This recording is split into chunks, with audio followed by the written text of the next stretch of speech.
We go over our safety checklist before we take off.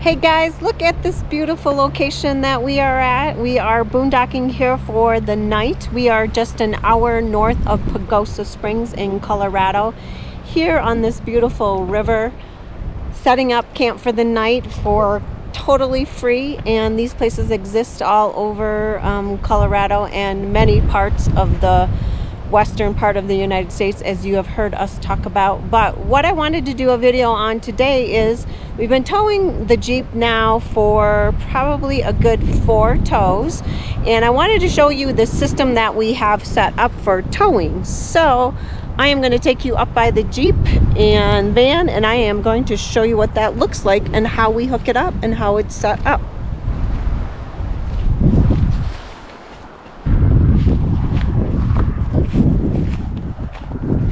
So this is the system we have set up on the back of the van itself, and a couple months ago, without looking at Bob's toes, we installed a tow hitch underneath the van itself, right? Yeah, so it's a 5,000-pound hitch, which that's what the Mercedes can, even though this is a 4-cylinder diesel, that's what it can tow is 5,000. And so is a 6-cylinder diesel is a 5,000. And so what we had to do in order for it to accommodate the Blue Ox system, we had to do a 6-inch riser, right? Yeah, so to explain, we have the 5,000 pound there, we need a 6-inch riser. This is a Blue Ox riser, so it's very, I'm sure the Menards, Home Depot is good too, but very solid.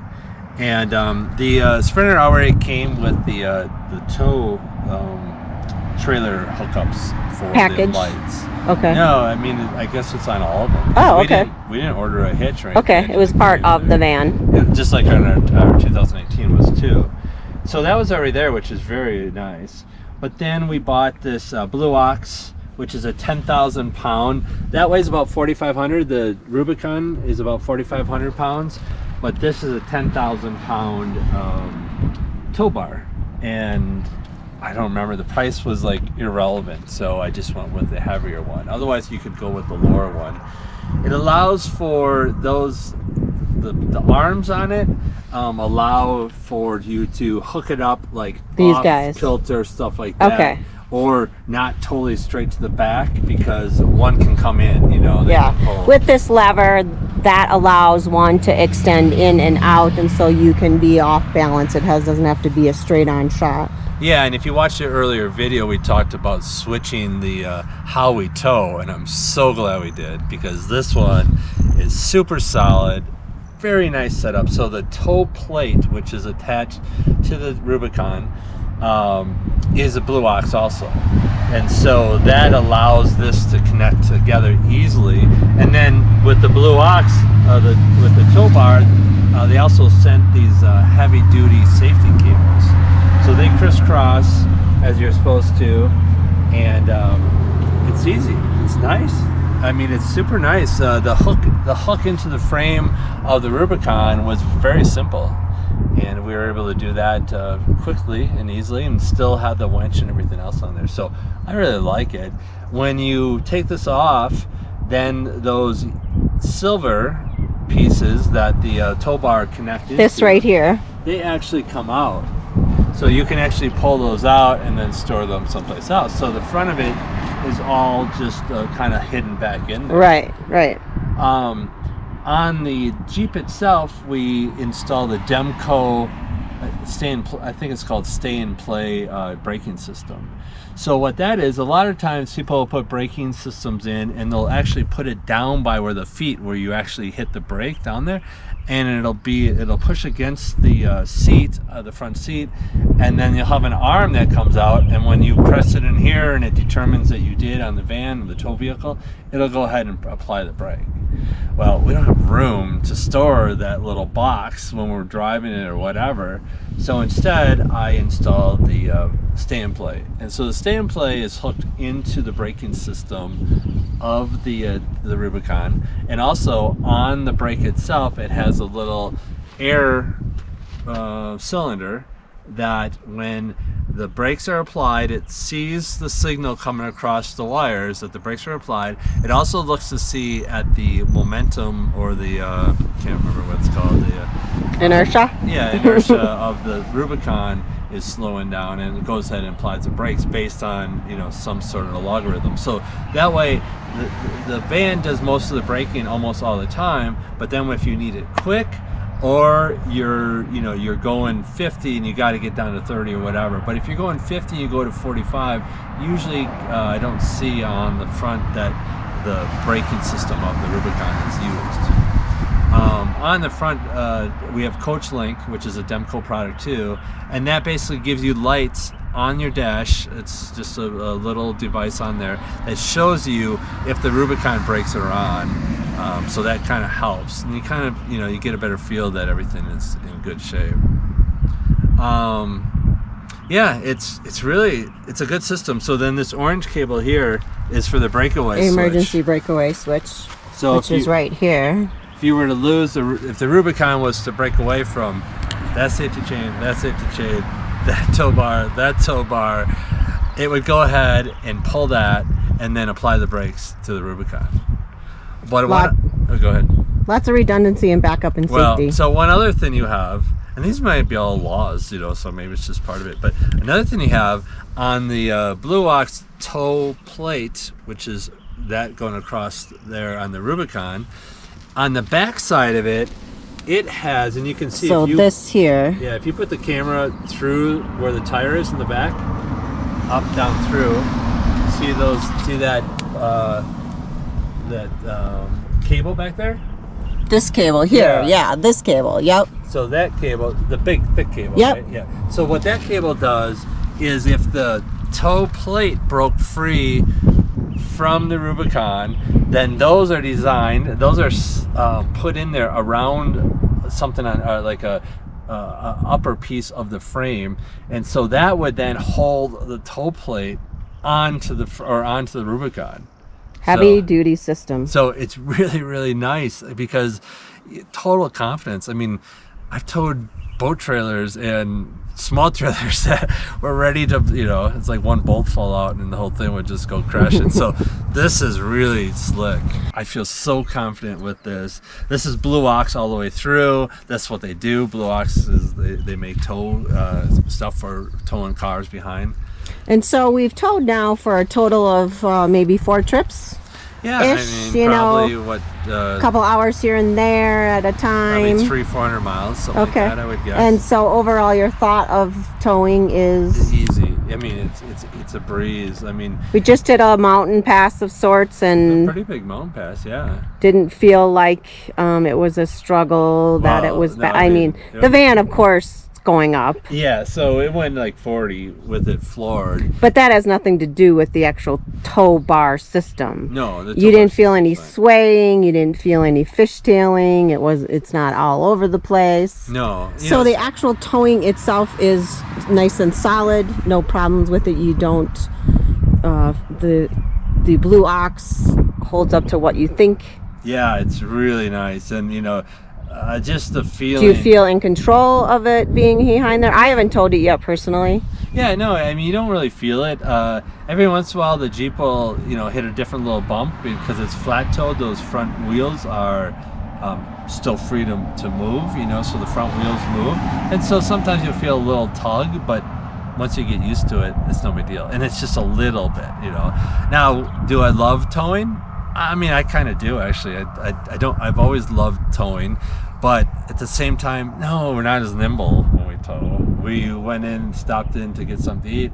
I misjudged the U-turn, which I don't think the van would have made it on its own. But normally then you just back out. Well, no, the front tires will jackknife as soon as you back up, especially if you're at any angle. So the only problem is then you disconnect and you back out. It's no big deal. I was able to get it back out, but holding up traffic, which is the only problem. It's no big deal. We can do this quickly, but I'm pretty sure the U-turn radius is the same as what the van is. We're gonna test it out one of these days.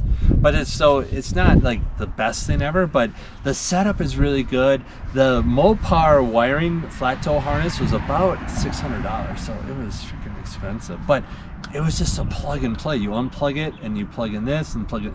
So it was really nice. It's a really solid system.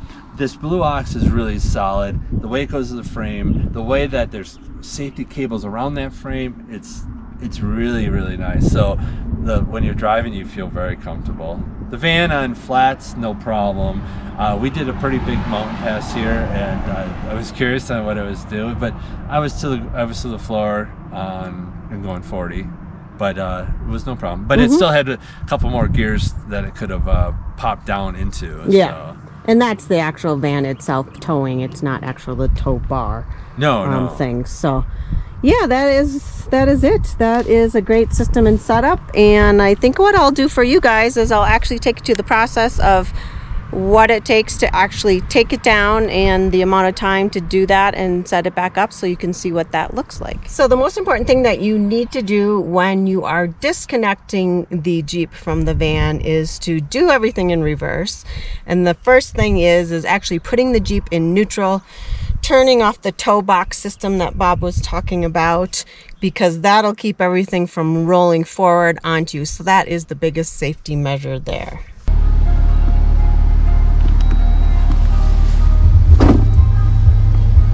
There we go. This is back into too high.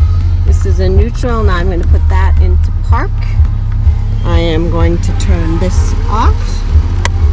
And that is what you need to do first before you do anything else.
And then in reverse, you cannot and should not forget the systems in the Jeep itself. So you turn this back on, get in, start the Jeep up, put the Jeep in neutral, put this in neutral, which it is, and you can see it on the dash. And that is it. You are ready to roll and tow the Jeep with the van. And so last but not least, we go over our safety checklist before we take off. So hook the tow bar onto the Jeep tow plate, check the tow plate itself. Finger pins are pointing up in the right direction, which are these here.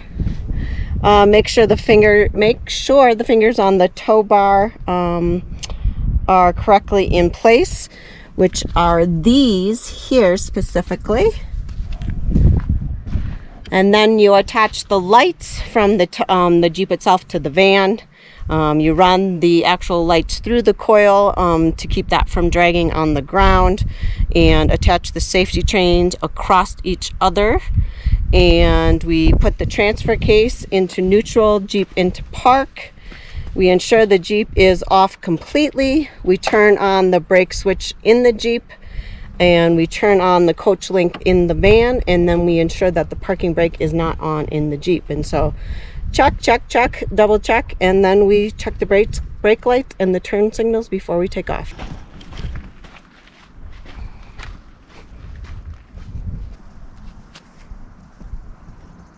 So that is it for putting on the tow bar, and it's really easy system. Jeep's not close enough now. That's weird. Too close.